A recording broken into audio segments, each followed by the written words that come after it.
We begin with a raging war in the Middle East this afternoon. Israel's military says it has now retaken control of all of the communities around Gaza more than 48 hours after Hamas launched a surprise terror attack. Here's a quick snapshot of what we know right now. About 1,400 Israelis and Palestinians have been killed so far. U.S. officials have confirmed today that at least 9 Americans have died in the conflict in Israel, and an unknown number remain missing. It is a conflict we have not seen in the region in 50 years, and Israeli Prime Minister Benjamin Netanyahu is warning that their counteroffensive has only begun, and this could be a long and difficult war. ABC's Ines de la Catara has the latest today from Tel Aviv. Massive blasts rocking the Gaza Strip, with Israel Defense Forces continuing their barrage, huge plumes of black smoke filling the sky. Israeli officials saying in just a 3-hour span Monday, they struck 130 targets in the area, saying they will continue to fight Hamas terrorists as long as necessary for the sake of the residents of the state of Israel. They also plan to blockade Gaza, keeping fuel, food, and electricity out. This mosque in Gaza also hit by Israeli strikes. Palestinians seen crying as the injured are rushed to the hospital. This all comes after the militant group Hamas launched a surprise assault on Israel Saturday, the 50th anniversary of the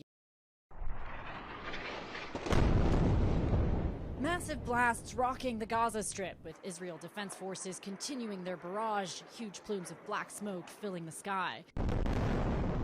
Israeli officials saying in just a 3-hour span Monday, they struck 130 targets in the area, saying they will continue to fight Hamas terrorists as long as necessary for the sake of the residents of the state of Israel. They also plan to blockade Gaza, keeping fuel, food, and electricity out. This mosque in Gaza also hit by Israeli strikes. Palestinians seen crying as the injured are rushed to the hospital. This all comes after the militant group Hamas launched a surprise assault on Israel Saturday, the 50th anniversary of the Yom Kippur War.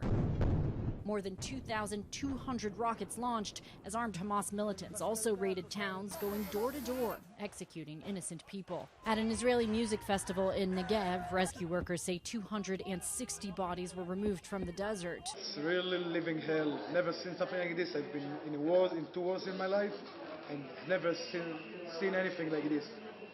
Bodies all places for the slaughter. They didn't care if you are a man or a woman, you are young or old man.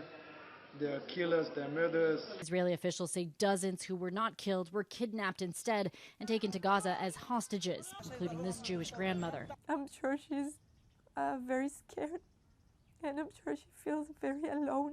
And that's not a way to live when you're 85 and they're being taken away from your bed, from your house. Thousands have been injured so far in both Gaza and Israel, hundreds killed in both areas. The State Department saying at least 9 Americans have died in Israel. U.S. Embassy staff now under a curfew from 8 p.m. to 6 a.m. and banned from going on any personal travel to the West Bank. And as the IDF continues to lay siege to Gaza, a Hamas spokesman saying if the shelling continues without warning, they will begin executing Israeli hostages one by one. Ines de la Catara, ABC News, Tel Aviv, Israel. As Israel continues to reel from that surprise attack by Hamas over the weekend, the Biden administration and a bipartisan group of lawmakers are offering full U.S. support. This as clearly as I can.